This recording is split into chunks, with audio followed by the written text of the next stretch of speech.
ఇప్పుడు మాట్లాడండి. ఈ యొక్క ప్రచారం ఇప్పుడైతే క్లియర్ ఉందా సార్? ఇప్పుడు క్లియర్ ఉందండి. ఓకే. ఈ ప్రచారం ఏదైతే ఉందో ఇది పూర్తిగా మా ప్రత్యర్థులుగా ఉన్నటువంటి రాజకీయ పార్టీలు సృష్టించినటువంటి గందరగోళ వాతావరణం తప్ప ఇందులో ఇసుమంతో కూడా వాస్తవం లేనే లేదు. ఇంతకుముందు మా అన్న సురేంద్ర నాయుడు గారు, అదేవిధంగా సోదరుడు నాగార్జున గారు చెప్పినట్లు జగన్మోహన్ రెడ్డి గారు ఏదో ముఖ్యమంత్రి పదవి రాకపోతే కాంగ్రెస్ పార్టీ నుంచి బయట వచ్చేశారు, రేపు ఏదైనా అవసరమైతే వాళ్ళతో జత కడతాడు, ఇలాంటి స్వభావం ఉంది.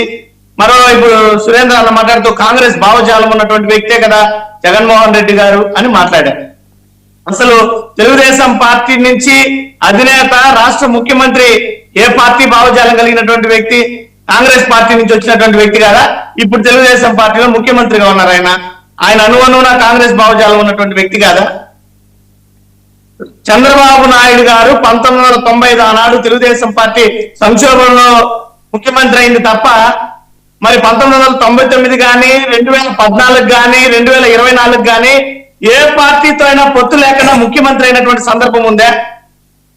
ఆనాడు 99 నుంచి భారతీయ జనతా పార్టీ మద్దతు, 2014లో భారతీయ జనతా పార్టీ మద్దతు, జనసేన పార్టీ మద్దతు, 2024లో మళ్ళీ తిరిగి భారతీయ జనతా పార్టీ, జనసేన పార్టీ మద్దతు. ఈ రకంగా చంద్రబాబు నాయుడు గారు ముఖ్యమంత్రి అయిన ప్రతిసారి కూడా ఏదో ఒక పార్టీ పంచన చేరి ఆయన ముఖ్యమంత్రి అవుతున్నాడే గాని ఒక్కసారైనా ముఖ్యమంత్రిగా సింగిల్ గా పోటీ చేసినటువంటి చరిత్ర చంద్రబాబు నాయుడు గారికి ఉందా?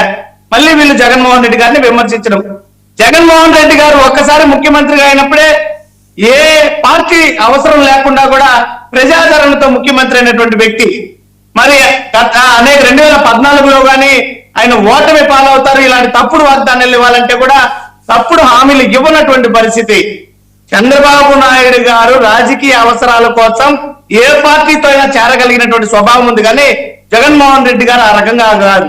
ప్రధానమంత్రిగా నరేంద్ర మోడీ గారు రాష్ట్ర పర్యటనకు వచ్చినప్పుడు నరేంద్ర మోడీ గారి ముందరే సభలో ఏది కూడా మాకు రాజకీయ అవసరాలు కాదు, రాష్ట్ర ప్రయోజనాలు ముఖ్యమని ముక్త కంఠంతో చెప్పినటువంటి రాష్ట్ర ముఖ్యమంత్రి ఎవరైనా ఈ ఆంధ్ర రాష్ట్రంలో ఉన్నారంటే అది కేవలం జగన్మోహన్ రెడ్డి గారే.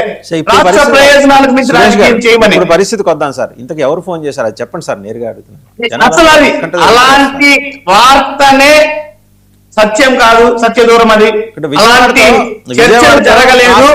టచ్ ఉన్నది రణదీప్ సుర్జేవాలా. ఆయన నేరుగా ఎయిర్పోర్ట్ నుంచి వచ్చే తాడేపల్లి పరిసర ప్రాంతాలని ఆయన బాగా తెలుసు. ఇంతకుముందు వచ్చాడు 2018లో ఒకసారి. నేను ఒకటి చెప్పా, వైఎస్ఆర్ కాంగ్రెస్ పార్టీ ఎన్నికల్లో ఓడిపోయింది కానీ ప్రజాక్షేత్రంలో ఓడిపోలేదు. మాకు 40% ఓటు బ్యాంకింగ్ ఉంది. జగన్మోహన్ రెడ్డి గారి మీద మొన్న ఆయన అదే మాట్లాడాడు, ఇలాగ 2024 మేము గెలిచేసాం అన్నాడు.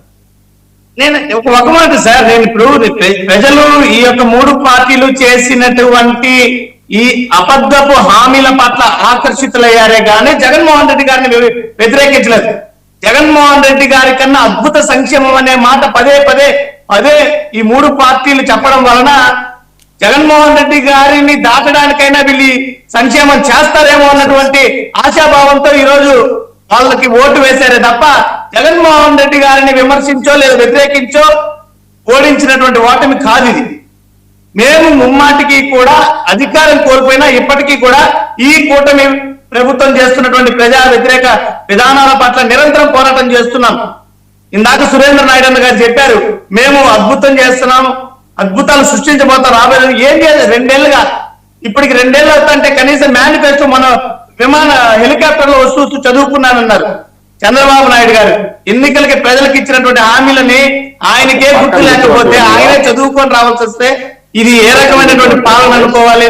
మరి ప్రజలకు ఇచ్చినటువంటి హామీల పట్ల విలీనం డేట్ ఎప్పుడు ఫిక్స్ చేశారు? ఆషాఢ మాసం అయిపోయిందా, శ్రావణ మాసం? మీకు నమ్మకాలు ఉన్నాయా? ఇంతకీ ఎక్కడ జరుగుతుంది? ఢిల్లీలో, అమరావతిలోనే? సార్ నేను ఖచ్చితంగా చెప్పగలను, వైఎస్ఆర్ కాంగ్రెస్ పార్టీ రాబోయే 2029 ఎన్నికల్లో జగన్మోహన్ రెడ్డి గారి నేతృత్వంలో వైఎస్ఆర్ కాంగ్రెస్ పార్టీనే ప్రజాక్షేత్రంలో తేల్చుకుంటాం. ఈ 3 పార్టీలు కాదు, ఇంకో ఉన్న పార్టీలన్నీ కూడా ఏకతాటిపైకి వచ్చి జగన్మోహన్ రెడ్డి గారికి వ్యతిరేకంగా పనిచేసిన 2029లో ప్రజాభిమానాన్ని చొరగొంటాం. ఈ కూటమి ప్రభుత్వాన్ని ఖచ్చితంగా గద్దె దింపేటువంటి పరిస్థితి 2029లో జరుగుతుంది. దీంట్లో ఎటువంటి అనుమానం లేదు. ఏ పార్టీలతోనూ కూడా మేము ముందుకెళ్ళేటువంటి పరిస్థితి Right. మాకు అవసరం లేదు. సరే, అయితే ఒకసారి కృష్ణాంజనేయులు గారి దగ్గరికి వెళ్దాం. కృష్ణాంజనేయులు గారు రెండో సబ్జెక్ట్, జగన్మోహన్ రెడ్డి గారు నిన్న ట్వీట్ చేశారు. The NCBN government continues to suppress the voices of the people and the opposition. After the takedown of our official Instagram handle earlier this year, the official YSRCP Facebook page has now been made inaccessible in India. ఆయన దానికోసం అశ్విని వైష్ణవ్, అమిత్